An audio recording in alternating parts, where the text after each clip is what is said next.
En plus, je vais vous dire quelque chose, et je finis là-dessus, je vous laisse parler. Il y a quelque chose qui non, c'est vous l'invité. Il y a quelque chose qui m'intéresse beaucoup dans le rapport à Israël, c'est que je pense que Israël a une pratique de la souveraineté qui est exactement celle qu'avait la France pendant des siècles. C'est ça qui m'intéresse. C'est-à-dire une défense farouche de sa souveraineté, comme la France a jusqu'au général de Gaulle. Et qu'il n'hésite pas à employer la guerre comme moyen de défendre une politique et une souveraineté, exactement comme l'a fait la France pendant 1000 ans. C'est ça qui m'intéresse. Et je pense que le rapport complexe des Français vis-à-vis d'Israël vient de là. C'est-à-dire qu'Israël est une espèce de... Vous savez, par exemple, le peuple... Moi, je pense toujours, l'armée israélienne, c'est 1792. Oui, c'est le peuple en armes qui se bat avec les généraux de 30 ans, qui discutent et qui tutoient les soldats, et les soldats qui leur disent « mais t'es nul, et qu'est-ce que t'as fait ?» etc. Je pense que l'armée des Français de 1792 à 1800... allez, 4-5, avant que... Bon, c'était ça. C'est exactement la même chose. Donc, c'est ça qui m'intéresse, parce que, c'est d'ailleurs très curieux, parce que Israël est souvent défendu par des modernes. Ouais. Hein, alors qu'en même temps, elle a une pratique très archaïque des rapports entre nations. Ouais. Vous voyez, et c'est ça qui est très paradoxal. C'est ça qui est intéressant, je trouve, moi, beaucoup plus que les leçons de morale. Vous voyez, sempiternel, ils sont méchants, Oui, alors je comprends très bien que vous puissiez analyser froidement, rationnellement cette question et ce conflit.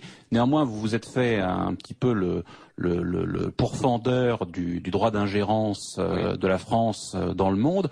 Est-ce que Israël ne pratique pas une ingérence coloniale à l'égard du peuple palestinien? Et est-ce que de ce point de vue-là, vous ne pouvez pas prendre parti justement si un principe ne vaut que par sa généralité, défendre précisément le peuple palestinien spolié? Je prends parti contre le droit d'ingérence humanitaire, qui est pour moi du néocolonialisme. Mais le droit d'ingérence d'État? Alors attendez, là en l'occurrence c'est pas du droit d'ingérence, c'est qu'ils ont été installés sur une terre où il y avait déjà des gens. Je dis des gens parce que je dis pas un peuple, parce que vous savez bien qu'un peuple, il faut un sentiment d'appartenance, etc., ce qui n'existait pas en 48. Et un destin commun.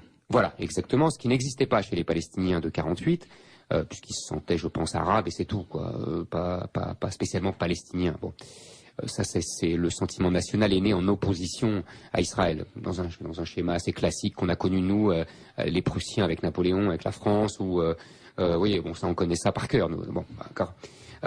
Donc ça c'est une première chose. Maintenant, si vous voulez me faire dire que non, je voudrais vous faire dire. Mais parce que vous me disiez. moi, je peux vous dire ce que vous voulez. Israël a été si vous voulez. Moi, j'ai l'habitude de dire, Israël a été créé, sans doute pour les Israéliens, un siècle trop tard, parce que les créations comme ça, c'était plutôt le 19e siècle. Donc là, ils arrivent au milieu du 20e siècle avec ils sont imposés par l'ONU. Effectivement, il y a des gens avant, donc ça ressemble à une conquête coloniale qui se faisait beaucoup au 19e siècle et qui devient scandaleuse dans le siècle de la décolonisation. Vous voyez, tout ça est compliqué. Alors, il faut ni excès d'honneur ni excès d'indignité. Oui, évidemment, ils prennent des terres à d'autres. Donc, on peut appeler ça une colonisation. Non, ils ne font pas de génocide des Palestiniens. C'est pas les Indiens. Vous voyez ce que je veux dire? C'est ni l'un ni l'autre. Il n'y a pas de génocide puisqu'ils étaient, je crois, 300 000 et qu'ils sont des millions. Oui, tout bêtement. En revanche, oui, vous avez raison, il y a des gens venus d'Europe qui, comme dans la colonisation, prennent une terre à un peuple qui est là depuis des siècles. Eux vous diront, mais vous connaissez la thématique israélienne, eux vous diront qu'ils reviennent chez eux.